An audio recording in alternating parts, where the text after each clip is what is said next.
Amén, Gloria, muchas gracias. Bueno, bienvenidos todos nuevamente. Bienvenidos a este estudio. Recuerde que es una capacitación para líderes de casas de fe. ¿Qué es una casa de fe? Una casa de fe es un estudio bíblico en una casa, en el hogar. Una casa de fe es una célula. Así las llaman en algunos lugares, células. El nombre célula es bonito. A alguna persona puede ser que no le guste, pero el nombre célula, la palabra célula, es de todos modos bonito. ¿De dónde se desprende? No, pues no está en la Biblia, pero la analogía del cuerpo sí se encuentra en la Sagrada Escritura. ¿Se acuerda que la Biblia dice que usted y yo, por ser miembros de la iglesia, por ser miembros de la iglesia, somos al mismo tiempo miembros del cuerpo de Cristo? Miembros del cuerpo de Cristo. Y somos miembros de un cuerpo, pues cada miembro está conformado en su unidad más pequeña por células, por átomos. Entonces, bien, eso se puede llamar átomos o se pueden llamar células familiares, átomos familiares, porque son, digamos, como la unidad más pequeñita en la cual la iglesia se puede dividir. Y al mismo tiempo son esos componentes más pequeñitos, más chiquitos, más diminutos de la congregación. Así que la palabra átomo familiar o célula familiar, pues está bien. No le vemos ningún complique al asunto. Y si no lo vamos a llamar célula, sino estudio bíblico en la casa, pues también.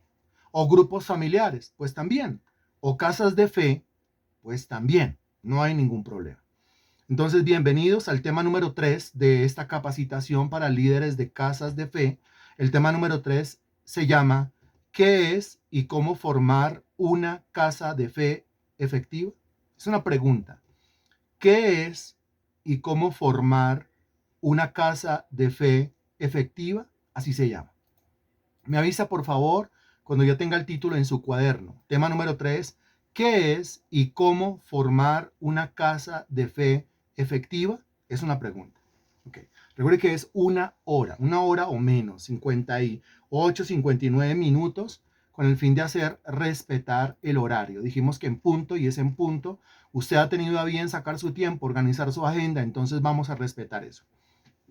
¿Qué es y cómo formar una casa de fe efectiva? ¿O qué es y cómo formar una célula efectiva? ¿O qué es o cómo formar un estudio bíblico en una casa efectivo? ¿O qué es cómo formar un grupo familiar efectivo? Es lo mismo. Ok. Lo primero que tenemos que hacer nosotros hoy es dar la definición de casa de fe. ¿Qué es una casa de fe o qué es una célula?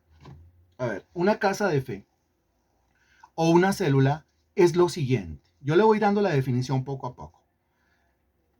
Una casa de fe o una célula o un grupo familiar es un grupo pequeño.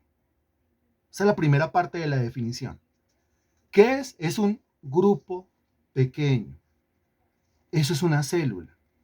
Por la misma definición o noción de célula, la célula es pequeña. Entonces el grupo de fe debe ser pequeño. La casa de fe es un grupo pequeño. Pequeño. Si ya está muy grande, pues ya no es una célula. Si ya está muy grande, ya no es una casa de fe. Si ya está muy grande, pues eso ya es una congregación.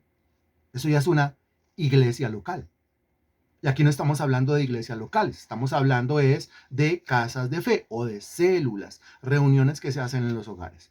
Entonces, para que pueda ser llamada casa de fe, se requiere que sea un grupo pequeño. Aparte de que la casa de fe es un grupo pequeño, la casa de fe es un grupo pequeño liderado. Es un grupo pequeño liderado. Liderado. ¿Qué se sobreentiende? Que en una casa de fe se necesita obligatoriamente un qué o una qué. Responda a través del chat, por favor. Un líder, claro. Un líder. Muy bien. Porque es un grupo pequeño liderado. Con respecto al liderazgo, pues usted lo encuentra, por ejemplo, segunda de Timoteo, capítulo 2, versículo 2. Búsquelo conmigo, por favor. Búsquelo y lo leemos. Segunda de Timoteo, capítulo 2, versículo 2. 2, 2. Segunda de Timoteo, capítulo 2, versículo 2. Me avisa cuando ya, por favor. Ok, dice, lo que has oído de mí ante muchos testigos, esto encarga a hombres fieles que sean idóneos para enseñar también a otros. ¿Quién está hablando? Está hablando Pablo. ¿A quién le está hablando? Le está hablando a Timoteo, su hijo espiritual. Mire que en el versículo 1, parte inicial, le dice, tú pues, hijo mío, está hablando a su hijo espiritual. Y le está diciendo, lo que has oído de mí ante muchos testigos. Está hablando como de un culto general, ¿no? O sea, una congregación conformada por muchas personas. Lo que has oído de mí ante muchos testigos. Quiere decir que Timoteo hace parte de una congregación. Timoteo hace parte de un culto general. En este caso puede ser un culto general de domingo. O sea que Timoteo es miembro activo de una iglesia. Timoteo es miembro activo de una congregación. Timoteo asiste regularmente a los cultos. Timoteo asiste regularmente a las capacitaciones, a los momentos de formación. Timoteo asiste regularmente allí a esos momentos, a esos espacios en donde Pablo está capacitando a su gente, porque dice lo que has oído de mí ante muchos testigos. Ahora, ¿qué tiene que hacer Timoteo con todo ese conocimiento? ¿Qué tiene que hacer Timoteo con todo lo que ha oído? ¿Qué tiene que hacer Timoteo con todo lo que ha recibido? Con toda esa formación que ya está en él. Pues dice el versículo, esto encarga a hombres fieles, o sea, eso encárguele usted a otras personas. Lo que usted me ha oído a mí, ahora divúlgueselo usted a otros. Lo que usted me ha escuchado predicar a mí ante muchos testigos en culto multitudinario, ahora usted vaya y lléveselo a otras personas, hombres, encárgueles para que ese conocimiento no se estanque, que no se estanque en Pablo, que Pablo se lo dé a Timoteo, que no se estanque en Timoteo, que Timoteo se lo dé a los demás, a hombres idóneos, a hombres aptos, que sean idóneos para enseñar también a otros. ¿Se da cuenta usted en ese versículo del proceso? Que alguien tiene que formar a los demás. Eso quiere decir que este que está formando al mismo tiempo está recibiendo una formación. El apóstol Pablo recibió una formación. ¿Y qué hizo con esa formación? Con esa formación formó a mucha gente, incluyendo a Timoteo. Ahora, ¿qué tiene que hacer Timoteo? Timoteo tiene que ir a otro lugar a formar personas. Por eso decimos, en la definición de casa de fe, decimos que una casa de fe efectiva es un grupo pequeño liderado. Liderado por una persona apta, liderado por una persona idónea, liderado por una persona capaz. Y capaz viene de capacitado. Y capacitado tiene que ver con que tiene el carácter suficiente como para dejarse enseñar. El carácter suficiente como para dejarse moldear. El carácter suficiente como para sentarse independientemente todo el conocimiento que uno tenga, independientemente de los años que uno lleve en una iglesia. Porque el problema de algunos hermanos líderes de la iglesia es que creen que se las saben todas y puede tener mucho conocimiento, pero si cree que se las sabe todas, tiene un terrible problema en su corazón y se llama orgullo. Por más que yo tenga mucho conocimiento de la palabra de Dios, yo tengo que reconocer que al mismo tiempo me falta aprender mucho, me falta aprender demasiado. Entonces, por un lado, yo reconozco lo que tengo, pero por el otro lado, también reconozco lo que falta, como muy bien escribe Natalia, aporta Natalia diciendo, nunca será suficiente, nunca será suficiente. Y usted puede decir a estas alturas, sé muchísimo más en comparación con lo que yo sabía. Ok, pero cuando mira hacia adelante, porque es que uno tiene que mirar hacia adelante, usted se da cuenta que largo camino le resta, haciendo mención de las palabras que el Señor le dijo a Elías cuando estaba en medio de su depresión. Entonces, ¿en qué consiste el cristianismo? El cristianismo consiste en que yo soy formado y a su vez yo formo a otras personas. Y esas personas que están siendo formadas, pues van a otro lugar a formar a otros. Entonces, si el apóstol Pablo está formando gente, la congregación se llama o la congregación se describe como ante muchos testigos, o sea que era un culto grande, si Pablo está formando gente en un culto grande, ahora le corresponde a cada uno de ellos que está recibiendo formación ir a otros lugares a llevar esa misma capacitación. ¿Y cómo se llaman esos lugares? Esos lugares se llaman casas de fe. Esos lugares se llaman células. Esos lugares se llaman grupos familiares. Esos lugares se llaman estudios bíblicos en la casa. En algún momento del camino los cristianos nos perdimos. ¿Por qué estoy diciendo esto? Porque en algún momento la iglesia se nos convirtió solamente en el culto de la iglesia, en el culto de la congregación. Entonces usted encuentra que los cristianos nos convertimos en cristianos domingueros, que creemos que el cristianismo es solamente o consiste solamente en asistir el domingo a la reunión, estar las 2 horas dentro del templo, dentro del lugar de congregación o de reunión, decir amén a todo lo que me digan, participar activamente durante esos 120 minutos de culto y salir y nos vemos dentro de 8 días. Pero eso no es el cristianismo. El cristianismo realmente consiste en que usted me capacita a mí o yo lo capacito a usted de acuerdo a quién está más capacitado. Entonces yo lo capacito a usted o usted me capacita a mí y si yo recibí la capacitación, pues entonces yo voy y divulgo o comparto o publico esa capacitación en otros lugares. ¿En qué lugares? Algunos sufren de pulpitis. ¿Qué es pulpitis? Pues esa idea equivocada que dice que pues yo solamente voy a poder compartir la palabra de Dios cuando el pastor me deje subir al altar y cuando el pastor me deje ponerme en pie detrás del púlpito, como si fuera el único lugar donde uno puede predicar, como si fuera el único lugar donde uno está autorizado por Dios para hablar la palabra de Dios. Y eso no es así. Eso no es así. ¿Dónde hay que ir a predicar el evangelio? Según Marcos capítulo 16, hay que ir a predicar el evangelio por todo el mundo. Y hay que ir a predicar el evangelio a toda criatura.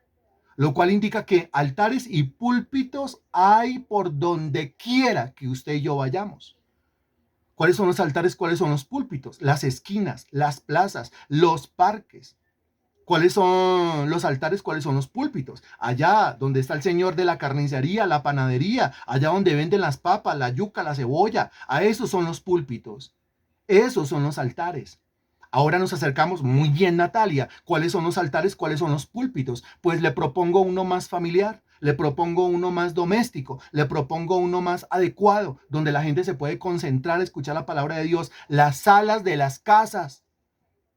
¿Qué tal si convierte la sala de su casa o la sala de la casa del vecino o la sala de la casa de la vecina en el altar y en el púlpito que necesita para propagar la capacitación que recibe usted ante y entre muchos testigos, como lo dice el texto bíblico? Eso realmente es la iglesia. Por eso hablamos de una casa de fe efectiva como un grupo pequeño pero liderado. Pequeño pero tiene un líder. Pequeño, pero hay una autoridad marcada. Pequeño, pero esa autoridad que lo lidera es idónea, está capacitada, está preparada, tiene la cerviz lo suficientemente blanda como para inclinarse ante la capacitación que le dan en su congregación. Entiende que su pastor, su predicador no es sino un vehículo. ¿Un vehículo para qué? Un vehículo para capacitarlo. Un vehículo para perfeccionarlo, como lo dice Efesios, capítulo 4, versículo 12. Búsquelo, por favor, y me avisa cuando ya. Efesios, capítulo 4, versículo 12. Me avisa cuando ya, si es tan amable, gracias. Efesios, capítulo 4, versículo 12. Ya, muy amables. Desde el versículo 11, mire lo que dice. Y él mismo constituyó a unos apóstoles, a otros profetas, a otros evangelistas, a otros pastores y maestros. El ministerio quíntuple, algunos hablan de 4 ministerios, siempre enredando toda la teología y toda la doctrina. Aquí menciona 5 ministerios, hablamos de 5 ministerios. Y uno se pregunta, ¿y para qué sirven esos ministerios? ¿Para qué el Señor establece un ministro dentro de un ministerio. Recuerde que eso es de acuerdo a los dones y las operaciones definidas por Dios Padre. Entonces la respuesta a esa pregunta de para qué son los ministros y para qué es necesario entonces pues los evangelistas y los pastores y los maestros y el resto, pues viene el versículo 12 que dice a fin de, o ellos están ahí para, a fin de perfeccionar a los santos, perfeccionarme. O sea que necesitamos gente que predique, porque a través de la gente que predica y a través de la gente que predica bien, porque hay gente que predica mal, a través de la gente que predica bien, el Señor me perfecciona. Eso es lo que dice el versículo. Y yo necesito perfeccionarme, sí, pero perfeccionarme ¿para qué? Y el mismo versículo lo dice. A fin de perfeccionar a los santos, es decir, a los cristianos, para la obra del ministerio. ¿Y qué entiende usted cuando el texto dice que el predicador es un instrumento de Dios para perfeccionarlo a usted para la obra del ministerio? ¿Cómo así? Significa que con cada predicación, con cada enseñanza, con cada clase, con cada capacitación, lo que está haciendo el Espíritu Santo es perfeccionarlo a usted, capacitarlo a usted, dándole las directrices, proveyéndole lo que le falta para que usted pueda dedicarse a hacer la obra de Dios. Y eso se aplica ¿a quién? A todos los santos. ¿Y quiénes son los santos? Los santos son todos los cristianos. Los santos somos todos los creyentes. Esos son los santos, todos los cristianos. Nosotros necesitamos ser perfeccionados. Nosotros necesitamos ser capacitados. ¿Quién nos capacita? Pues uno de estos ministros, capacitado por Dios, que me dé ese conocimiento. Ahora, ¿me capacita para qué? ¿Para que yo me impresione con el sermón? ¿Para que yo diga, uy, qué maravilla de exposición de la palabra de Dios? ¿Para que yo diga, uy, me encanta esa predicación? ¿Para que yo diga, uy, me quebrantó el Señor con esa enseñanza, con esa clase? ¿Solamente para eso? No, es para que yo reciba ese conocimiento y después yo salga a hacer la obra del Señor. Ahora yo recibo el conocimiento y salgo de aquí a hacer la obra del Señor en una casa de fe. Esa es la propuesta. ¿Cómo le parece la propuesta? ¿Y cómo le parece dónde tiene que ubicarse el líder de la congregación? Porque es que la iglesia está llena de líderes. A muchas personas se le llaman líderes, pero los líderes que usted encuentra en el Nuevo Testamento, sobre todo en el libro de Hechos de los Apóstoles, todos esos líderes predicaban la palabra de Dios. Todos esos líderes comunicaban el evangelio. ¿Usted se acuerda de los primeros 7 diáconos escogidos allá en la iglesia? Porque se presentó un problema originado por la mala distribución del alimento entre las viudas. Las viudas de los griegos decían pues que las viudas de los hebreos eran atendidas primero, que había una preferencia. O sea, había como una especie de rosca allá en la primera iglesia de Jerusalén. No, hasta la primera iglesia tuvo unas roscas. De eso como que no se salva ninguna congregación. Y eso nosotros lo tenemos que evitar. Entonces, el apóstol Pedro pues sugirió que lo que tenía que hacer la congregación era escoger a 7 diáconos, que se encargaran pues de servir a las mesas. Cualquiera dirá, bueno, es un diácono, o sea, es un ujier, o sea, es un líder. ¿Y qué tiene que hacer el líder? Pues el líder lo que tiene que hacer es servir a las mesas. Entonces de ahí nos quedamos con la idea de que el líder en la congregación es el que anda con el trapito en la mano solamente. Es el que pasa la escoba en la congregación solamente. Y ojo que yo no estoy diciendo que no haya que pasar el trapito. Yo no estoy diciendo que no haya que pasar la escoba. Yo no estoy diciendo que no haya que trapear. Yo no estoy diciendo que no haya que tener todo bonito. No, sí, claro. Y el líder tiene todo bonito. Pero es que acuérdese usted que entre los líderes, entre los 7 diáconos, estaba el señor Esteban. ¿Y Esteban qué está haciendo en el capítulo 7 de Hechos de los Apóstoles? Y dentro de esos líderes no solamente estaba Esteban, también estaba Felipe. ¿Y qué está haciendo Felipe en el capítulo 8 de Hechos de los Apóstoles? Acuérdese usted, ¿qué está haciendo en el capítulo 7 Esteban?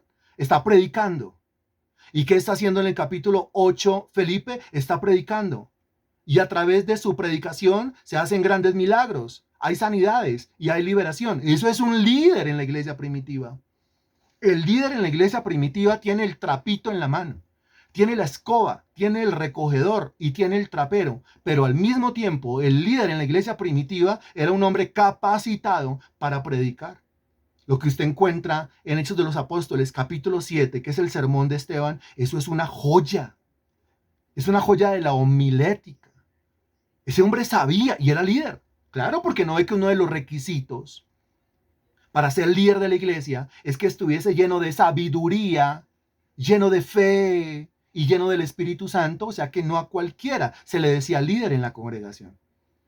El líder en la congregación debe tener el trapito en la mano, pero el líder fuera de la congregación debe ser un excelente comunicador del evangelio. ¿Cómo le parece? El líder dentro de la congregación debe estar dispuesto a servir a las mesas, con el trapero, con el recogedor, con la escoba en la mano, dentro de la congregación. Pero fuera de la congregación, allá afuera, o sea, en las casas de fe, debe ser un excelente comunicador del evangelio, debe ser un excelente predicador del evangelio. ¿Cómo le parece? Y eso lo marca ¿qué? Lo marca el umbral, la puerta del templo. Cuando entra por esa puerta, viene a servir a las mesas. Lo que toque hacer, lo hacemos. ¿Qué hay que hacer? Hermano, hay que organizar las sillas. Eso hacemos. ¿Qué hay que hacer? No se ha barrido, no se ha trapeado. Menos mal que llegó temprano. Hagámosle.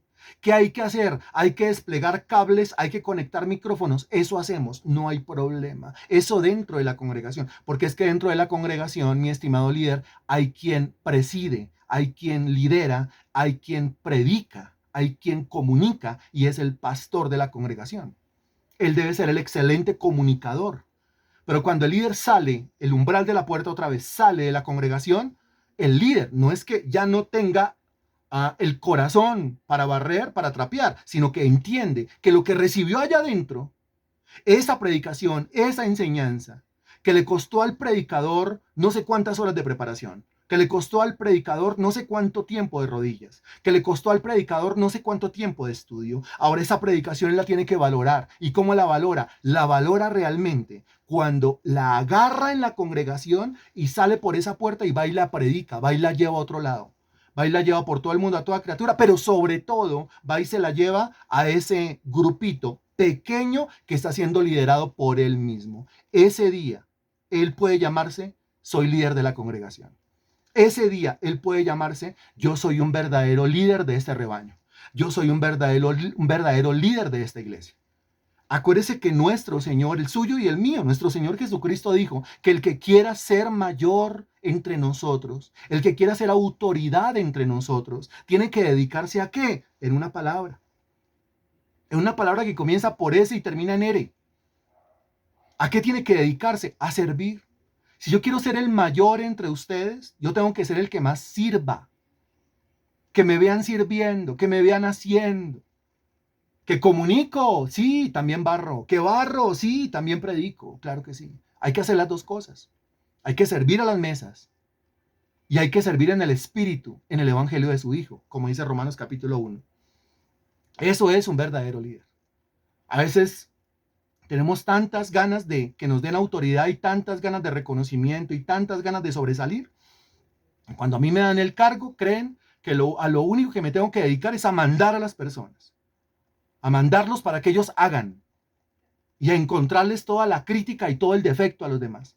No, es ahí cuando más yo tengo que servir. ¿Quién era el mayor en el equipo de Jesucristo? Pues Jesucristo. ¿Y qué hizo el Señor Jesucristo? Se ciñó la toalla, se acercó a los pies de sus discípulos y les lavó los pies. Y si eso lo hizo su Señor y mi Señor, a simples mortales como lo somos nosotros, a simples personas pecaminosas como lo somos nosotros, pues con mayor razón nosotros debemos ceñirnos la toalla. Eso es lo que tenemos que hacer. ¿Y cómo vemos al Señor Jesucristo? Pues lo vemos predicando. El Señor maestro en la predicación, pero también lo vemos ciñéndose la toalla y lavando los pies de sus discípulos. Démonos cuenta cómo es que funciona y quién es un verdadero líder. Seguimos en la definición. Una casa de fe efectiva es un grupo pequeño liderado, y ese grupo pequeño, a través de su líder capacitado, provee al menos dos cosas. Uno, un tiempo y dos, un espacio. El tiempo tiene que ser el adecuado y el espacio tiene que ser el adecuado. Por eso no funciona una célula a cualquier hora y no funciona una célula en cualquier lugar. A esto hay que hacerle todo un estudio de mercadeo, como lo llamarían allá afuera. ¿Qué lugar conviene? ¿Qué lugar no conviene? ¿Qué hora, qué momento conviene? ¿Qué hora, qué momento no conviene? Ahora, cuando hablamos de convenir, quiere decir que ese espacio y esa hora le tiene que servir a los integrantes de ese grupo pequeño, pero también a quien va a liderar ese grupo pequeño. Porque imagínense que le sirva al líder, pero que no le sirva a los integrantes. Igual el líder va a estar contento porque está en el lugar que él quiere y a la hora que él quiere, pero nadie va a venir. No sirve. Ahora tampoco sirve si le conviene a las personas, tanto el lugar como la hora, pero al líder no le conviene porque no alcanzaría a llegar, porque siempre estaría corriendo, porque siempre estaría llegando tarde, porque siempre estaría llegando muy encima, porque siempre estaría llamando a excusarse. Y que a uno se le haga tarde una vez, aunque llegue 5 minutos después de haber iniciado la reunión una vez, pero que siempre esté llegando tarde, entonces ahí hay un grave error. Entonces este líder no solamente está capacitado en la palabra de Dios, sino que este líder está capacitado en la sabiduría que le da Dios. Y la Biblia es clara al decir, si alguno es falto de sabiduría, pues pídala a Dios, el cual la da abundantemente y sin reproche. ¿Qué es necesario entonces para formar una casa de fe efectiva? Todo comienza, se desarrolla y termina como clave en el liderazgo. El líder tiene que estar capacitado en palabra, en doctrina, en teología, en evangelio, sí, pero también tiene que estar capacitado en sabiduría, debe ser sabio. Hombre, ese día no conviene, pero a mí me gusta ese día, no sea terco. Hombre, ese lugar no le conviene, a mí me gusta ese lugar, no sea terco. Hombre, a esa hora no conviene, pero a mí me gusta esa hora, no sea terco. Porque es que yo no puedo abrir una casa de fe según mi propia conveniencia. Abrimos una casa de fe por convenio. ¿Cómo así por convenio? Quiere decir que se tienen que poner de acuerdo los asistentes, quien va a predicar, y si el que predica no es el anfitrión, pues también con el anfitrión. Ustedes se acuerdan que hace 8 días, bueno, no hace 8 días, el lunes, esto es los lunes y los viernes, el lunes nosotros hablábamos de si no va a ser Cornelio, entonces sea Pedro. Y si no va a ser Pedro, entonces sea Cornelio. Función de Cornelio, pues convierte su casa en un estudio bíblico o en una casa de fe e invita a las personas. Ahora no, yo no puedo convertir mi casa en una casa de fe. Entonces hágalo de Pedro. Pedro es quien lleva la palabra. Bueno, entonces yo sí voy a llevar palabra y que alguien sea Cornelio. Lo mejor sería, la sabiduría indica que lo mejor sería la unión entre un Cornelio y un Pedro. Cornelio se encarga de toda la logística y Pedro se encarga de llevar la palabra. En algunos casos, a Cornelio le toca de Pedro también y a Pedro le toca de Cornelio también. ¿Cuándo? Cuando no tenemos tantos líderes, cuando no tenemos tanta gente dispuesta, cuando no tenemos tanta gente que entienda, cuando tenemos tanta gente indiferente, ya es cuando uno de pastor o de predicador se va dando cuenta lentamente con qué personas es que cuenta. Porque una cosa es que a uno lo siga el volumen, es que a uno lo sigan las multitudes, y otra cosa es que uno haga el llamado a servir, y ahí es donde uno se da cuenta realmente con qué personas uno cuenta. Entonces el pastor, con la sabiduría que le da el Señor, pues el pastor dice, ok, usted va a ser Cornelio y usted va a ser Pedro. Usted va a abrir su casa, va a evangelizar y usted va a llevar la palabra. O no tenemos un Pedro, no tenemos un Cornelio. Le toca a un líder ser de Pedro y de Cornelio a la vez. También se puede. Le toca doblarse, sí, pero el galardón es doble. La recompensa es doble. Es trabajo para el Señor, el trabajo para el Señor es hermoso. Si toca doblarse, pues se dobla. Ejemplo de eso, claro. Hechos de los Apóstoles, capítulo 8. Felipe desciende a Samaria y Felipe desciende a Samaria solo. A Felipe le tocó de Cornelio y le tocó de Pedro. A Felipe le tocó ir, buscar un lugar, encontrar la hora adecuada, la hora propicia, le tocó evangelizar, llamar a las personas y después predicar y sobre eso imponer las manos para que las personas fueran sanadas y después de eso reprender a los demonios y la gente era liberada. Cuando a uno le toca de Pedro y Cornelio a la vez, quiere decir que le tocó de Felipe. Entonces aquí ya aparece otro concepto. Soy Cornelio, ya sabe qué hace Cornelio, o soy Pedro, ya sabe qué hace Pedro, o me tocó, fue de Felipe. O sea, hacer las de Pedro y las de Cornelio a la vez. Pero es servicio a Dios. Y el Señor, pues sabe muy bien cuáles son las habilidades que ha puesto en nosotros. Y sabe muy bien que si le toca a uno ser de Felipe, el Señor lo va a respaldar a uno siempre. Entonces el líder tiene que ser sabio, no solamente en el conocimiento de la palabra de Dios, sino también en aprender a convenir o ponerse de acuerdo con las personas. ¿Lo podemos hacer en tu casa? Sí, sí, genial, muy bien. El martes, a mí me gusta el martes, y la gente dice el miércoles, pero al líder le gusta el martes. Hay que convenir, hay que ponerse de acuerdo. Porque ¿cuál es el propósito? El propósito es servirle a Dios. El propósito no es servirse a sí mismo. El propósito no es ponernos de necios haciendo las cosas según nuestra propia terquedad, sino servirle al Señor de la manera más adecuada. Qué chévere que todas las personas puedan venir ese día a esa hora, pero también qué chévere que el líder tenga la disponibilidad y la libertad para llegar también a esa hora y encargarse de la parte que le corresponde. Entonces, ¿qué es una casa de fe efectiva? Es un grupo pequeño, liderado, y ese grupo pequeño, a través de su líder, provee el tiempo y el espacio, dos cosas, tiempo y espacio, un tiempo que se tiene que respetar. Si decimos que es a las 7, a las 7, y si decimos que terminamos a las 8, procuremos que sea a las 8. Ahora, esto, lógicamente, pues depende de muchos factores. Hay gente que siempre va a criticar que usted se pasó 5 minutos o que le faltaron 5 minutos. En el discipulado que estábamos antes de faltaron como 10 minutos, se desconectó, se cayó la señal. Lógicamente eso, me faltaron 10 minutos de clase, la gente está acostumbrada, pero cuando le falta, la gente se siente inconforme. Y cuando uno se pasa los 10 minutos, la gente se siente inconforme también. El tiempo hay que respetarlo. Si decimos que es a las 6, no a las 6:05, no a las 6:10. Y yo sé, como líder de célula, que uno muchas veces se desespera. Entonces resulta que uno invitó a 10, no han llegado sino 2, faltan 8. ¿Qué horas son? Las 6. Las 6. Y decide el líder, voy a esperar 5 minutos más.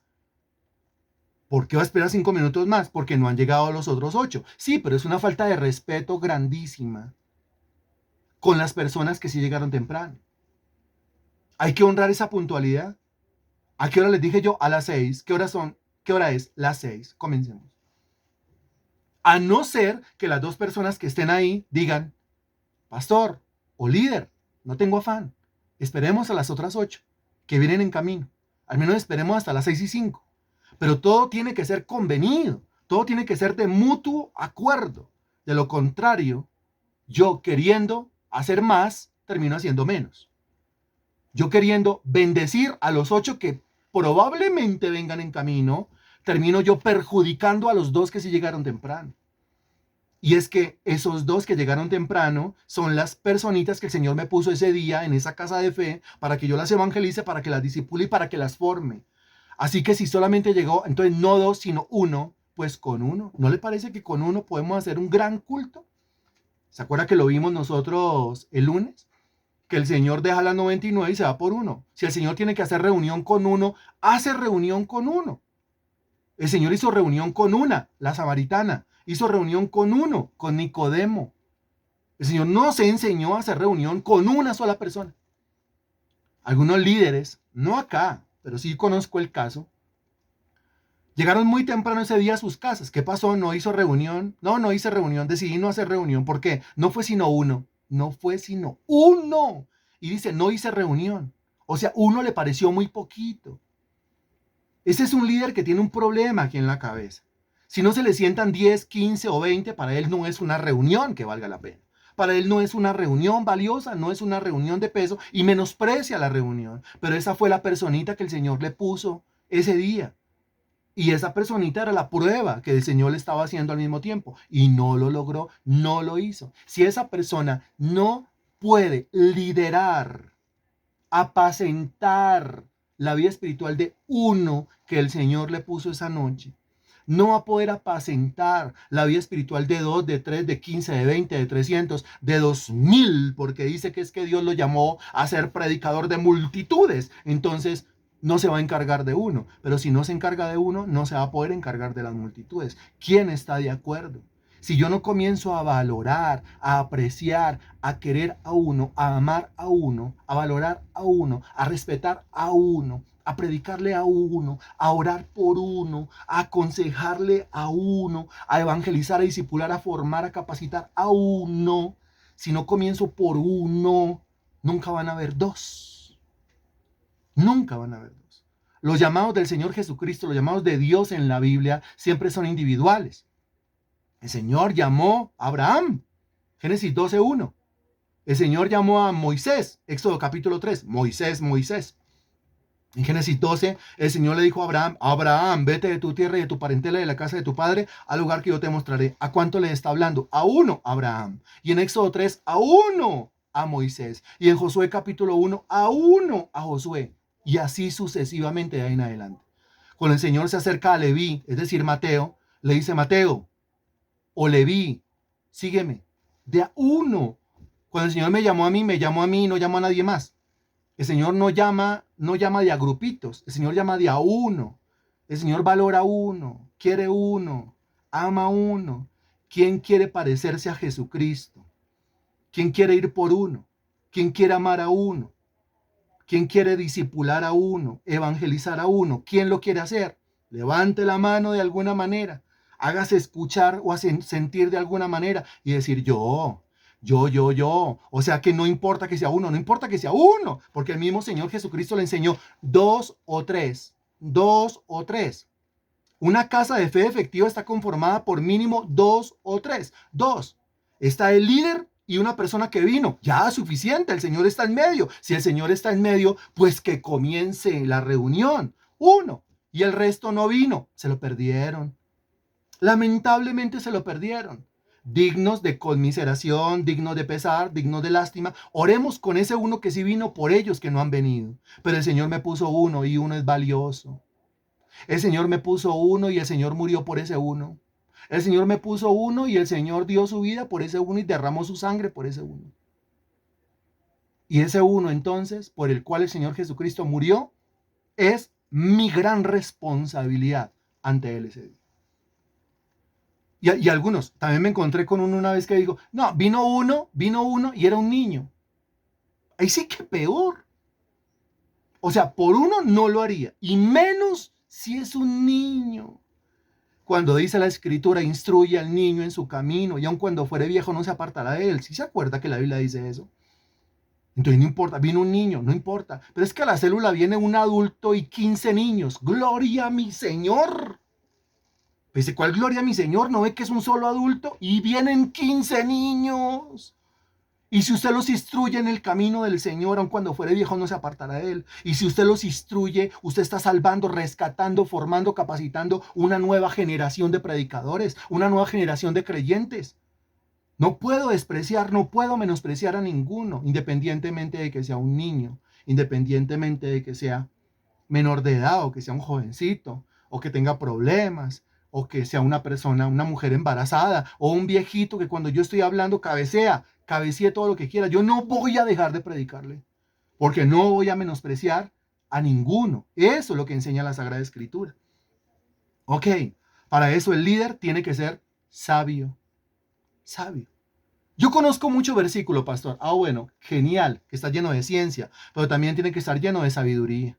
Porque usted va a tener que lidiar con personas, va a tener que lidiar con gente, ¿no? Y le llegan tarde, ¿sí? Y llegan y saludan a todo el mundo, silla por silla, armando un alboroto. A usted le toca tener la sabiduría suficiente como para, me quedan 10 minutos de predicación, ya prediqué 30. ¿Vuelvo a comenzar el sermón? No, pues no puede comenzar el sermón.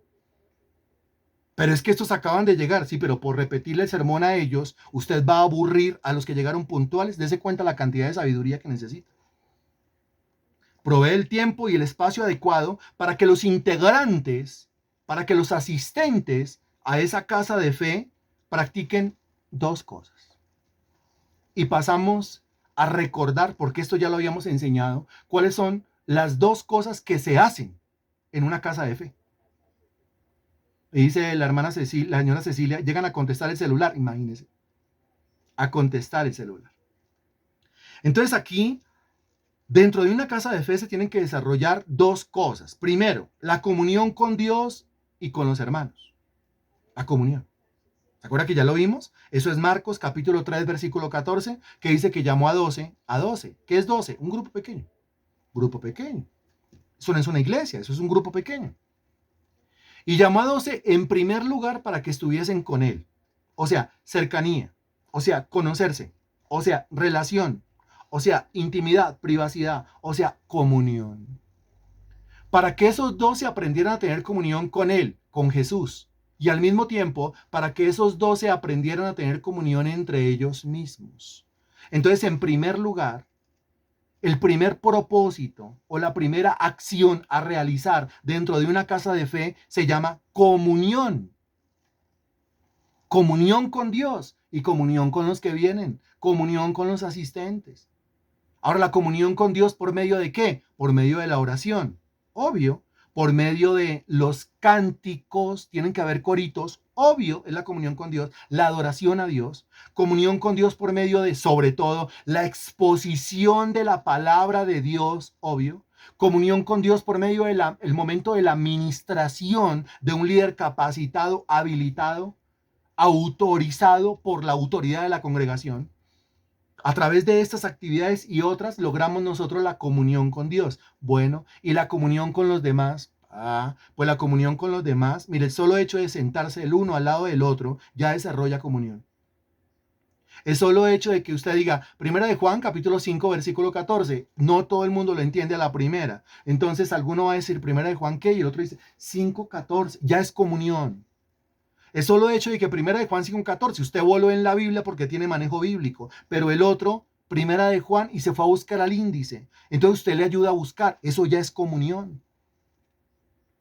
La comunión se desarrolla cuando yo me pongo en pie, yo no soy el líder, pero yo oro por la persona que tengo al lado, dirigido por el líder. El líder me está pidiendo, ore en este momento por la persona que tiene al lado, por el que tiene adelante, por el que tiene atrás, y eso ya es comunión.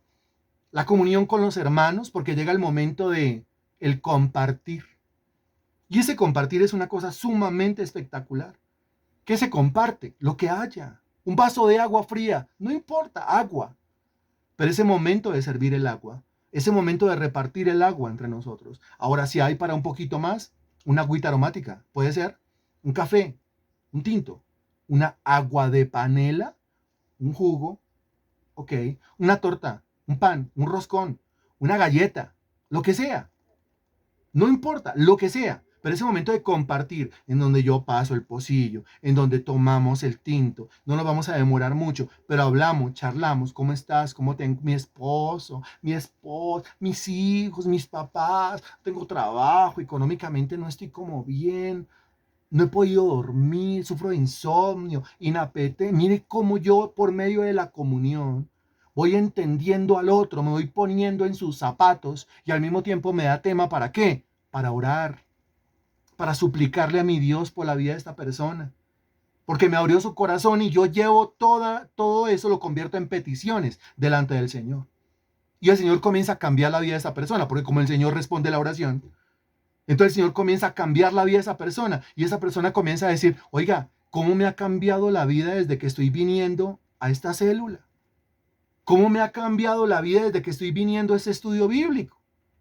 ¿Cómo me ha cambiado la vida desde que estoy asistiendo a esta casa de fe? Claro que le va a cambiar la vida, porque a punta de palabra, a punta de oración, es decir, a punta de comunión, la vida cambia porque cambia.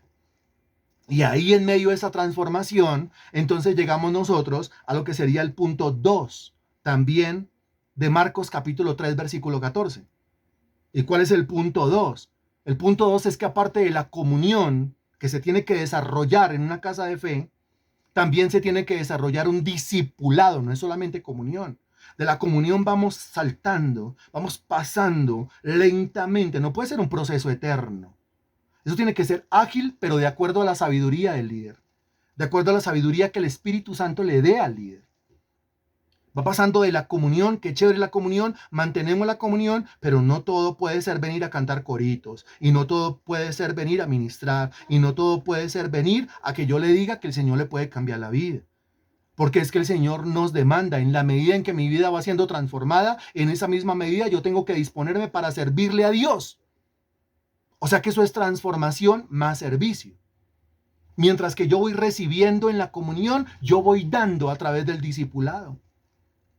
Entonces, ya en el discipulado me van formando, me van dando alimento más sólido, en la misma célula, me van dando alimento más sólido. Al principio me daban cucharaditas, al principio me ponían el biberón, al principio me daban leche, al principio me consentían, al principio me chocholeaban, al principio para acá y para allá. Ahora comienza el líder con la sabiduría que le da el Señor a apretar un poquito las tuercas, comienza a hablar acerca del pecado, comienza a hablar del testimonio, comienza a hablar de la conducta apropiada, comienza a hablar del comportamiento, pero dése cuenta que hay que comenzar poco a poco, lentamente a apretar las tuercas. Si yo como líder de célula no tengo la sabiduría suficiente, entonces el primer día se me sentaron 7 y los saqué corriendo. ¿Por qué los saqué corriendo? Porque el primer día les metí una vaciada. Y digo yo, no importa que no volvieron, les prediqué. No, no les predicó, los vació, los regañó, los sacó corriendo. A gente que no tenía conocimiento. ¿Cómo no va a tener conocimiento de si llevan 15 años en la iglesia? Yo conozco a gente que lleva 30 años y no tienen conocimiento todavía sólido. Llevan más que eso y no tienen una doctrina firme, no tienen raíz en su espíritu de la palabra de Dios. Entonces, ¿qué se necesita? Sabiduría. Es que yo soy así, yo predico así, que no, pues es el líder. Puede tener mucho conocimiento de la palabra de Dios, pero poco tacto, poco diplomacia, poco diplomático es, poco sabio. Tiene que doblar su rodilla y pedirle sabiduría al Señor. Esto es una capacitación para líderes. Estamos hablando de líder a líder y estamos hablando desde la razón, pero también estamos hablando desde el corazón, desde la sensibilidad que uno debe tener para con esas personas. No convertirse en alcahueta de nadie, sino sencillamente pues entender que hay etapas, que hay ciclos, que hay procesos, que hay momentos por los cuales pasamos todos. Si apenas es un niño, es un niño en Cristo o es un bebé en Cristo, ni siquiera gatea, no le puede exigir que corra, ni siquiera camina, no le puede exigir que brinque. Ahora, si ya camina y brinca, le debe exigir, le debe apretar las tuercas, le debe exigir. ¿Exigir qué? Que se comporte como un discípulo. ¿Y qué es lo que hace un discípulo? Un discípulo imita al Señor Jesucristo.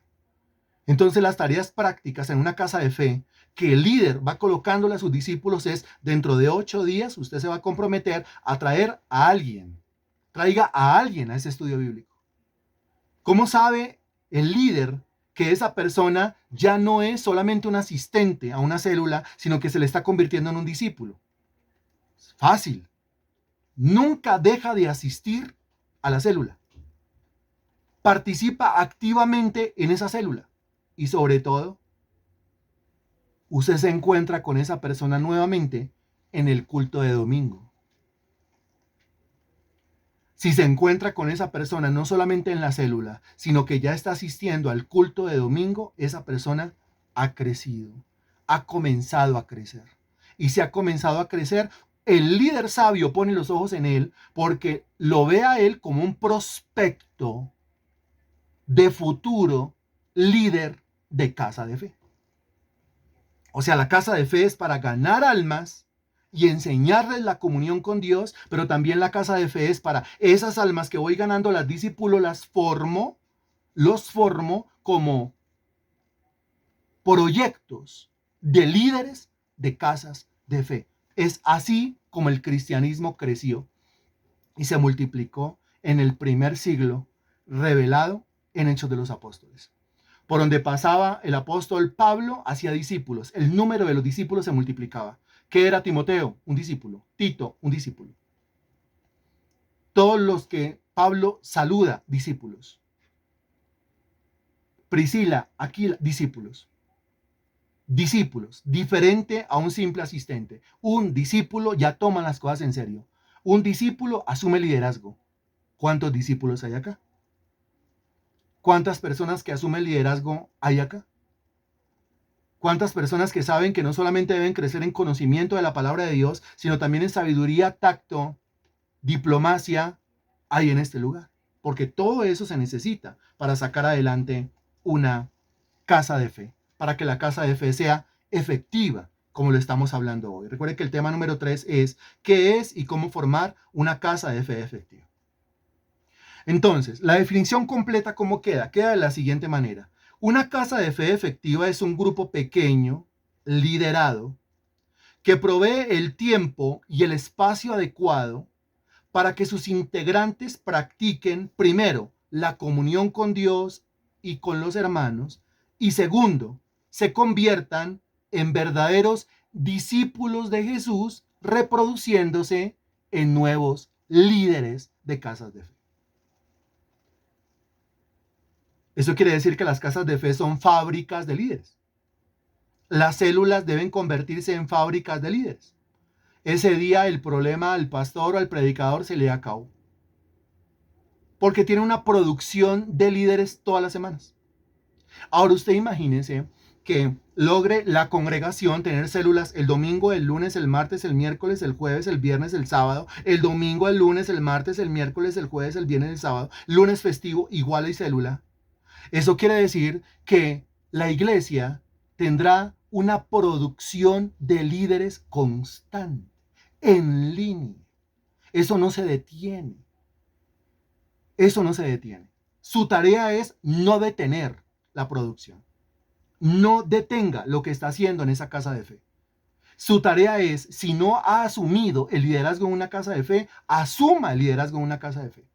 Ya sea como Cornelio, ya sea como Pedro o ya sea como Felipe. Espero todo este concepto esté quedando claro en su cabeza. Pero que usted no diga, yo no puedo ser ni Cornelio, ni Pedro, ni Felipe, es sencillamente el colmo. Porque no me puedo hacer llamar discípulo y no me puedo hacer llamar líder. Yo de alguna manera tengo que servirle a mi Señor. Y el Señor me dice hoy, como Cornelio, ¿quién? O como Pedro, ¿quién? Bueno, y si lo pongo como Felipe, y si le toca como Felipe, ¿quién? Y lo que podemos decir nosotros es, no se haga en mí mi voluntad. Hágase en mí tu santa voluntad. No sea como yo quiero, sino como tú quieres. Si es posible, pasa de mí esta copa, pero no se haga mi voluntad, sino la tuya. El líder verdadero ha rendido su voluntad a la voluntad del Padre. Quiero que note aquí que entonces una casa de fe es un grupo familiar, es un estudio bíblico en la casa, pero con propósito. ¿Nos reunimos por reunirnos? No. No, porque no ve que una casa de fe es una fábrica de líderes, es una fábrica de predicadores, una fábrica de discípulos. O sea que eso tiene un propósito. Abrimos una casa de fe, pero con propósito. Eso es una casa de fe. Tiene la proyección de formar gente, de ganar gente y de formar gente. Quiero que note también acá, en lo que hemos dicho, que una casa de fe es un grupo que tiene metas claras. Metas. Vamos a evangelizar, es una meta. Vamos a discipular, es otra meta. Vamos a traer personas, es una meta.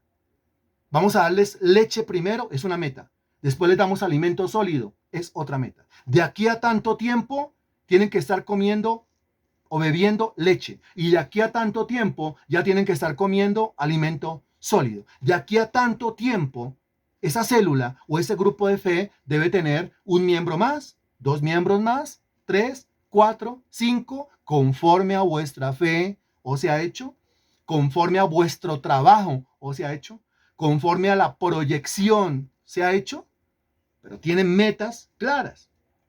Ahora, un grupo de fe al mismo tiempo tiene un avance que se puede medir. Sí, porque si se está forjando metas, pues de acuerdo al cumplimiento de las metas, yo puedo ir midiendo el avance de esa casa de fe, de ese grupo de fe. ¿Se cumplió la meta? Vamos bien. ¿No se ha cumplido la meta? no vamos tan bien. ¿Qué hay que hacer? Redoblemos esfuerzos. ¿Se acuerda que ya dijimos que una casa de fe me obliga a evangelizar por cuestión de las metas? Una casa de fe me obliga a doblar rodilla a interceder por cuestión de las metas. Una casa de fe me obliga a ayunar por cuestión de las metas. Entonces los líderes van a buscar a su pastor y le van a decir, pastor, yo creo que es necesario un ayuno. Metámonos todos en ayuno. Ayunemos por estas casas de fe. Ayunemos por estas células. Para que las células a las cuales asiste poquita gente, asista mucha gente. Las células que no están cumpliendo con la tarea evangelizadora, evangelicen. Las células que no están cumpliendo con la tarea de discipular, discipulen. Las células que no están sacando líderes, formando líderes, lo hagan. Los líderes que andan embolatados en la cabeza, se desembolaten en la cabeza. Los miembros de la iglesia que no están haciendo ni lo de Cornelio, ni lo de Pedro, ni lo de Felipe, o sea, no están haciendo nada, comiencen a hacer algo. Pastor, ¿por qué no ayunamos? Y ese día el pastor va a decir, ¿sabe qué? Hagamos un ayuno. O vámonos de retiro espiritual. Y en ese retiro espiritual solamente vamos a hablar de esto. Vamos a clamar, interceder, suplicar. Vamos a ayunar por el crecimiento de todo este liderazgo en la congregación. Que es un gran regocijo para el corazón de cualquier predicador, de cualquier pastor, el hecho de ver a su gente, la gente a la cual él le predica, asumiendo posiciones de liderazgo en casas de fe, las cuales van a ir a pescar, a ganar personas, a ganar almas para Cristo, almas que van a venir a alimentar el mismo culto de domingo, almas con las cuales, si no se alimenta el culto de domingo, el pastor va a poder, guiado por el Espíritu Santo, abrir congregaciones en otros lados, allá donde el Señor lo lleve, pero eso lo hace el pastor a través de los líderes que él mismo forma.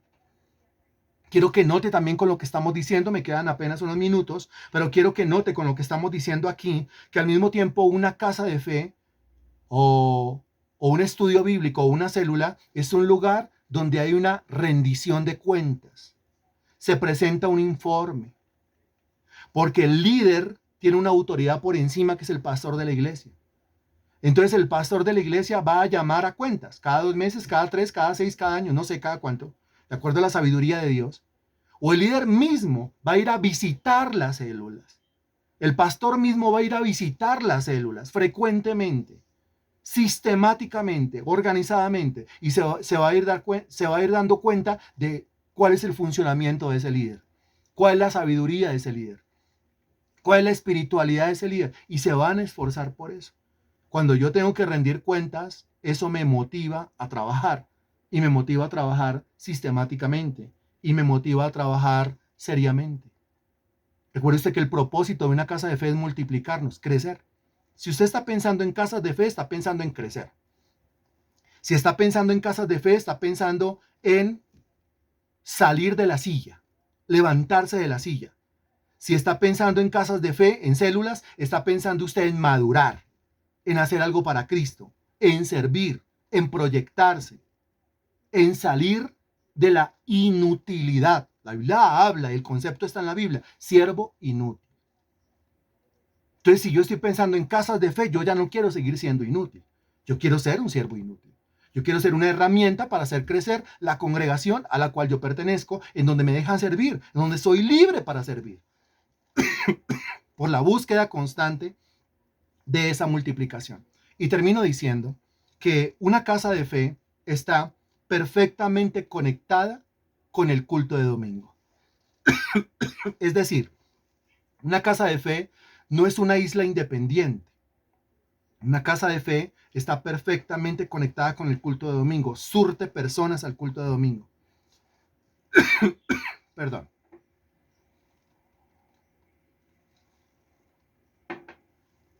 El líder de fe desarrolla toda su actividad en la casa de fe, pero le insiste a las personas cuál es el nombre de la congregación y que tenemos un culto el domingo, donde hay adoración, alabanza, predicación, de manera que estos grupos pequeños son como los alimentadores de todo un sistema que vienen a surtir y a proveer de almas para que el culto del domingo cada vez sea más robusto y para que con el tiempo se puedan abrir iglesias, congregaciones, en otros lugares. Bendito Señor, te damos infinitas gracias. Gracias, Señor Dios, por tu misericordia, por la gracia, por el estudio, por la enseñanza de hoy. Te ruego, mi Señor, ya que este curso es teórico práctico, yo te ruego, mi Dios, que seas tú llevándonos de esta teoría ahora a la práctica, al terreno de lo práctico. Que yo me disponga en mi corazón, tú que eres quien produces así el querer como el hacer. Produce en cada persona aquí conectada, mi Dios, el cumplir con la función de Cornelio. O produce en cada persona conectada, mi Dios, el cumplir con la función de Pedro. O produce en las personas conectadas el cumplir con la función de Felipe. Creo que ese puede ser un buen tema de conversación allí apenas nos desconectemos de esta enseñanza. Creo que puede ser un buen tema de conversación. Bueno, yo voy a ser Cornelio o yo voy a ser Pedro. O que alguien diga, bueno, pastor, entonces a mí me tocó ser Felipe, yo lo voy a hacer con mucho gusto. Porque yo abro mi casa, evangelizo y voy a predicar en mi hogar. Hasta que el Señor me ponga una persona, un coequipero, un coescudero, para trabajar juntamente con Él. Mientras tanto, yo le voy a servir al Señor. Ya no pueden haber excusas. Porque quizás está Cornelio esperando que aparezca Pedro y mientras que no aparece Pedro, Cornelio no hace nada. O quizás está Pedro esperando que aparezca Cornelio y mientras que Cornelio no aparece, pues Pedro no hace nada. Pero aparece Felipe y Felipe no espera que aparezca Cornelio o Felipe no espera que aparezca Pedro. Felipe se encarga de servirle porque sabe a quién tiene que rendirle cuenta realmente. Sabe a quién tiene que presentarle el informe. A ti, Señor Jesucristo. Cada uno de nosotros dará delante de ti cuenta de su servicio. Recibe toda la gloria, toda la honra y toda la alabanza por este tema número 3. Te damos gracias en el nombre del Señor Jesús. Amén. Y gracias a Dios. Y nos vemos el día lunes, recuerde usted, doble jornada, esta capacitación a las 7 de la noche. No falte, por favor. Feliz cena, feliz descanso. Hasta luego.